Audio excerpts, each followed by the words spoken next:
Bonjour et bienvenue. Qu'est-ce qui fait de Huckleberry Finn The Great American Novel?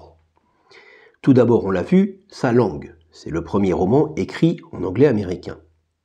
D'ailleurs, dans l'introduction, Mark Twain écrit « In this book, a number of dialects are used, to wit, the Missouri Negro dialect, the extremist form of the backwoods southwestern dialect, the ordinary Pike County dialect, and 4 different varieties of this last.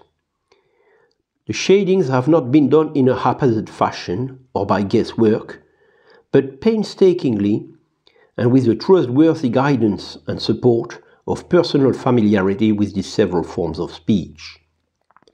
I make this explanation for the reason that without it, many readers would suppose that all these characters were trying to talk alike and not succeeding. » C'est clairement une revendication de non-britannicité. C'est la déclaration d'indépendance de la langue américaine. Twain dit bien que tous les Américains ne parlent pas de la même façon. Jusque-là, tous les romans, y compris The Adventures of Tom Sawyer, sont écrits en anglais britannique. Là, il parle le vrai américain, c'est-à-dire une langue beaucoup moins littéraire, beaucoup moins présentable, qui donne des Américains une très mauvaise image.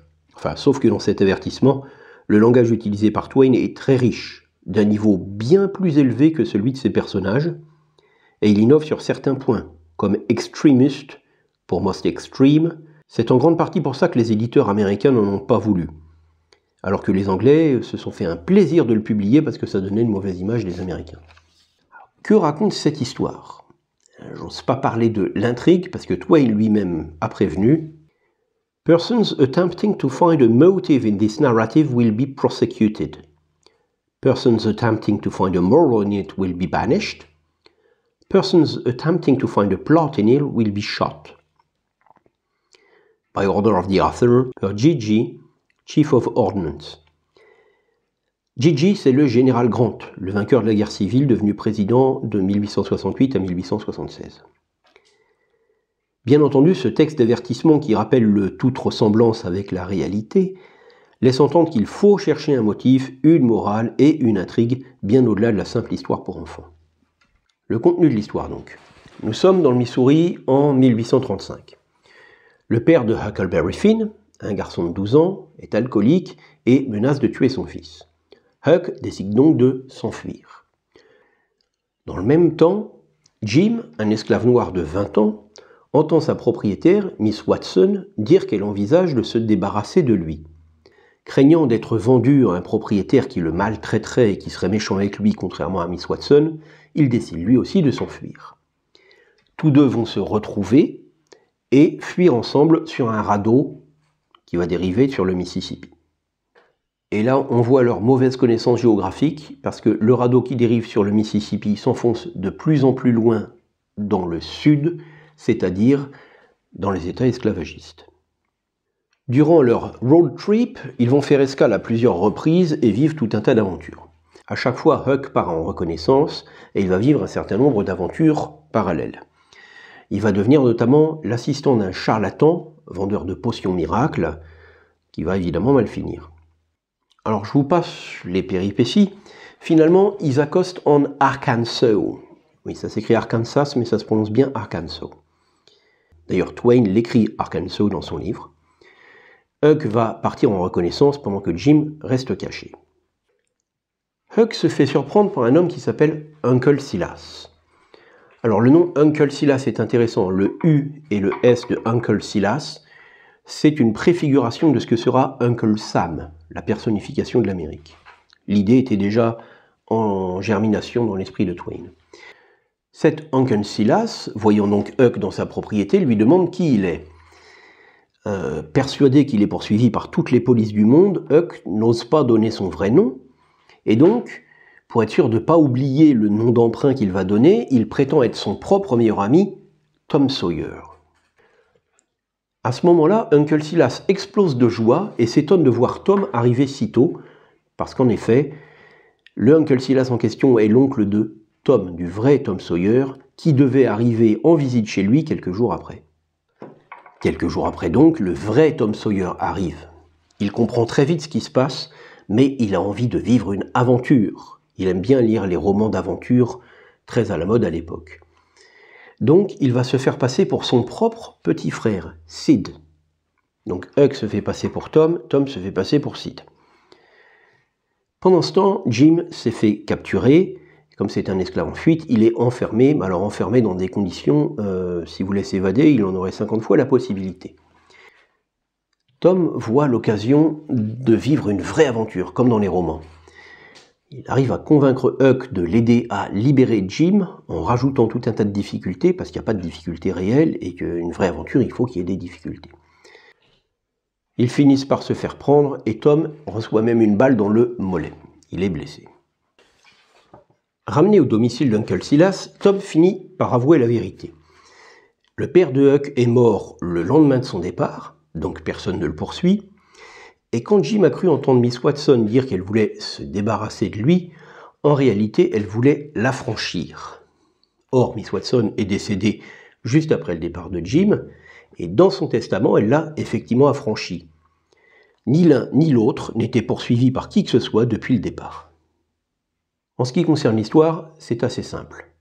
En revanche, le roman contient une critique très acerbe de la société et une morale très américaine. À chaque fois qu'un personnage ment, il lui arrive quelque chose par la suite. Plus le mensonge est gros, plus la punition est importante. Jusqu'à Tom, qui, ayant laissé ses amis craindre pour leur vie, prend une balle dans le mollet. Twain se moque aussi de la littérature de son temps, avec les aventures rocambolesques, abracadabrantes, des retournements de situation spectaculaires, et tout cela dans une langue extrêmement guindée. Alors pourquoi ce livre a-t-il été interdit dans les bibliothèques scolaires pendant pratiquement 100 ans? Tout simplement parce qu'à un moment donné, sur le radeau, quand ils s'enfuient, Huck et Jim sont sales, nettoient leurs affaires et se retrouvent tous les deux nus sur le radeau.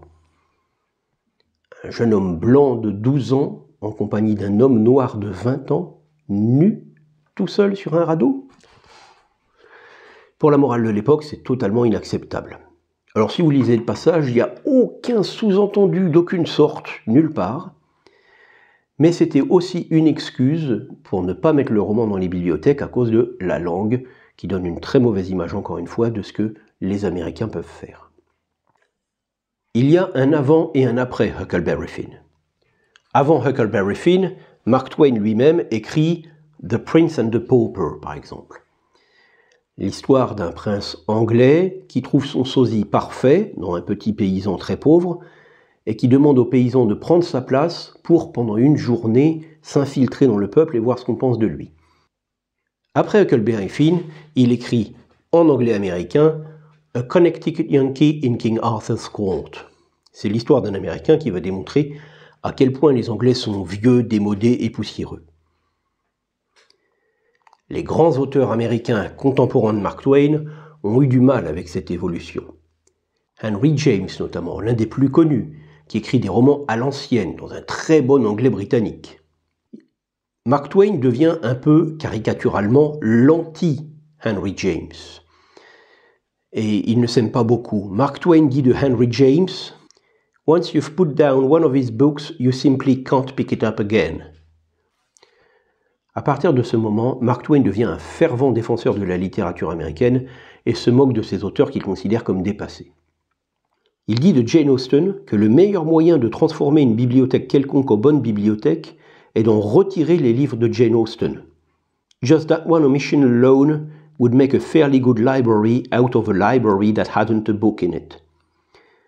En même temps, il dit aussi I haven't a right to criticize books, and I don't do it except when I hate them. I often want to criticize Jane Austen, but her books madden me so that I can't conceal my frenzy from the reader. And therefore, I have to stop every time I begin. Every time I read Pride and Prejudice, I want to dig her up and beat her over the skull with her own shin bone. Sauf qu'en disant « Every time I read Pride and Prejudice », il reconnaît qu'il le relit régulièrement, ce qui est un peu bizarre quand vraiment vous détestez un livre. Il accuse Fenimore Cooper d'avoir commis 114 atteintes à l'art littéraire sur 115 possibles. Alors, ce nombre est bien évidemment arbitraire, hein, c'est un trait d'humour. Bref, il marque clairement son aversion, en partie feinte et surjouée, pour cette littérature dont il appelle le renouvellement. Pour terminer, Twain est connu pour ses aphorismes. C'est quelqu'un qui aimait vraiment bien le bon mot. On en connaît un très grand nombre sans toujours savoir qu'ils viennent de lui. Je vous en propose un petit florilège. Man is the only animal that blushes or needs to. Clothes make the man. Naked people have little or no influence on society. The secret of getting ahead is getting started. Whenever you find yourself on the side of the majority, it is time to pause and reflect. It is better to keep your mouth closed and let people think you are a fool than to open it and remove all doubt. Never put up till tomorrow what you can do the day after tomorrow. We have the best government that money can buy.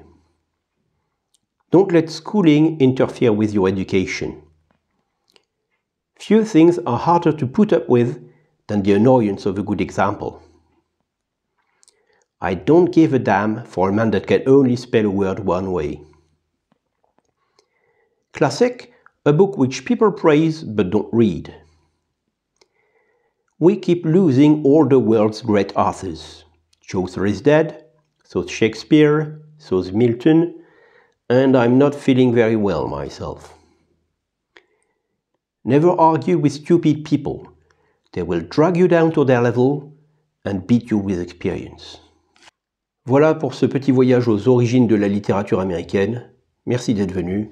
Repassez me voir à l'occasion.